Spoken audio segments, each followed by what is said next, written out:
Assalamualaikum dan salam sejahtera. Saya Nur Fazlina Yati binti Mat Razali. Tajuk pembentangan pada hari ini adalah kerangka konseptual model implementasi e-portfolio sebagai alat pentaksiran digital. Pembentangan pada hari ini merangkumi pendahuluan, kajian literatur, pendekatan kajian, perbincangan dan diakhiri dengan kesimpulan. Matlamat keempat SDG adalah untuk memastikan pendidikan inklusif dan berkualiti untuk semua. Salah satu sasaran matlamat ini adalah memastikan semua murid memperoleh pengetahuan dan kemahiran terkini seiring dengan keperluan IR 4.0. Dalam konteks pendidikan di Malaysia, Kementerian Pendidikan telah merangka Pelan Pembangunan Pendidikan Malaysia PPPM 2013 hingga 2025. Anjakan ke-7 iaitu ICT perlu dimanfaatkan untuk meningkatkan tahap kualiti pengajaran dan pembelajaran. Bagi membudayakan ICT untuk meningkatkan standard pembelajaran yang berterusan, guru adalah disarankan mengintegrasikan ICT dalam pengajaran, pembelajaran dan pentaksiran murid.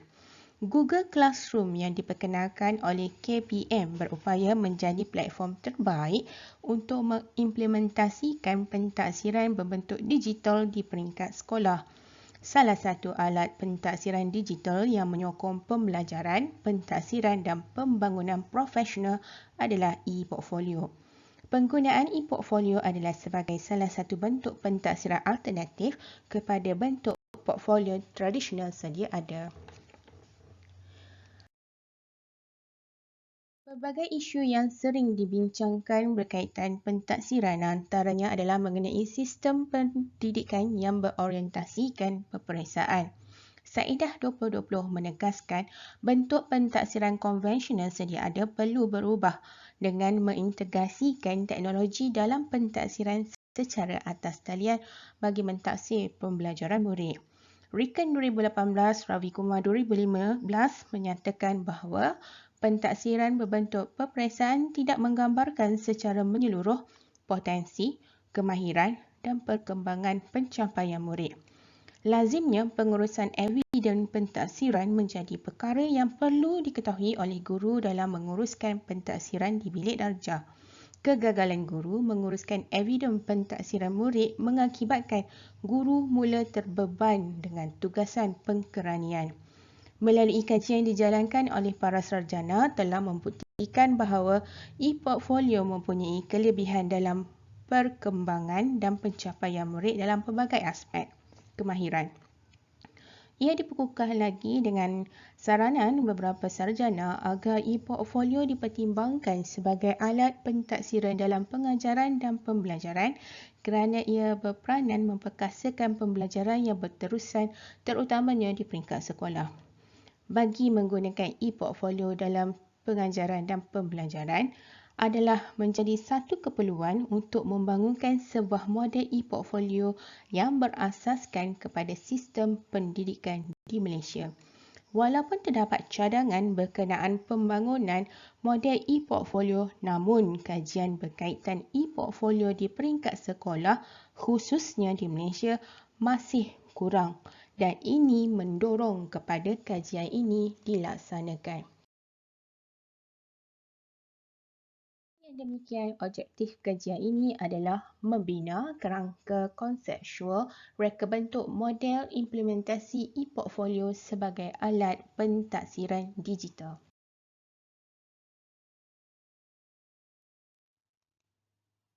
Teori konstruktivisme menjadi teori dasar dalam kajian yang dijalankan. Teori yang diasaskan oleh Vygotsky dan Piaget menjelaskan pengetahuan manusia dibina dan dibentuk melalui pengalaman. Pemilihan teori ini adalah kerana elemen konstruktivisme iaitu pengalaman, pengetahuan dan interaksi sosial mampu mewujudkan persekitaran pembelajaran yang interaktif dan kolaboratif dalam persekitaran pembelajaran maya. Model TPACK menjadi model sandaran dalam reka bentuk model implementasi e-portfolio yang dibangunkan. Model yang diasaskan oleh Mishra dan Kohler 2006 menyatakan bahawa pengajaran yang berkesan melalui perintegrasian teknologi memerlukan kepada pengetahuan dan pemahaman guru tentang pedagogi, teknik pengajaran dan penggunaan teknologi yang bersesuaian bagi menyampaikan kandungan pengajaran untuk mencapai objektif pengajaran yang telah dirancang.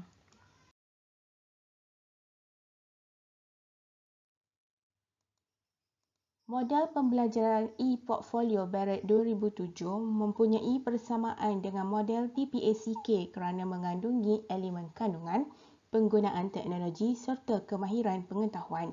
Pengkaji menegaskan gabungan elemen-elemen ini merupakan pendekatan terbaik untuk menunjukkan kemahiran yang dimiliki oleh murid seperti kreativiti, komunikasi dan pemikiran kritis.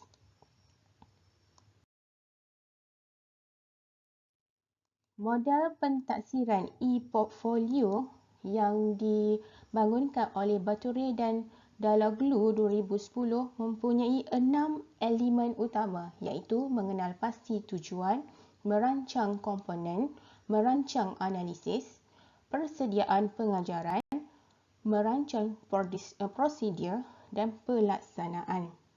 Sutarno 2019 mencadangkan agar elemen pembelajaran kolaboratif ditambah dengan tujuan membolehkan guru menilai kemahiran individu, kebolehan bekerja dalam kumpulan dan berkaitan antara kemahiran individu dengan kemahiran bekerja secara berkumpulan.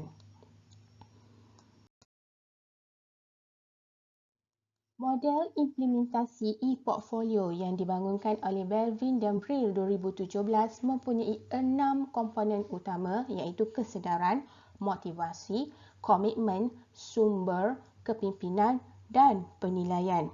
Pengkaji menegaskan bahawa penggunaan portfolio elektronik atau e-portfolio dalam pengajaran dan pembelajaran mampu berperanan sebagai instrumen pentaksiran berorientasikan hasil pembelajaran murid yang sahih.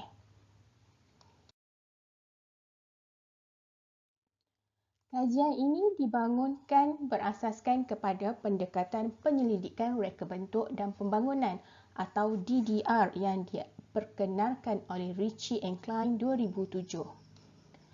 Kajian ini melibatkan 3 fasa utama iaitu fasa analisis keperluan, fasa reka bentuk dan pembangunan dan fasa penilaian.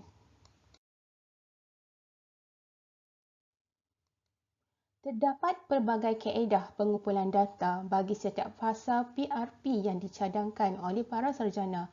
Dalam kajian ini, penyelidik menggunakan kaedah kajian tinjauan untuk fasa pertama iaitu fasa analisis keperluan, kaedah Fuzzy-Delphi bagi fasa 2 iaitu fasa reka bentuk dan pembangunan, manakala untuk fasa 3 iaitu fasa penilaian, kaedah kajian tinjauan digunakan untuk mengumpul data.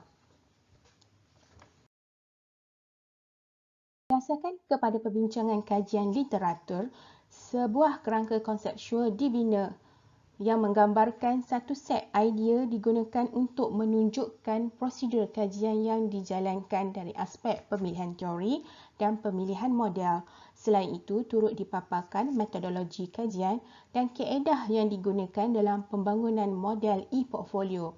Pelaksanaan kajian ini menggunakan pendekatan penyelidikan reka bentuk dan pembangunan PRP yang melibatkan 3 fasa utama iaitu fasa analisis keperluan, fasa reka bentuk pembangunan dan fasa penilaian model.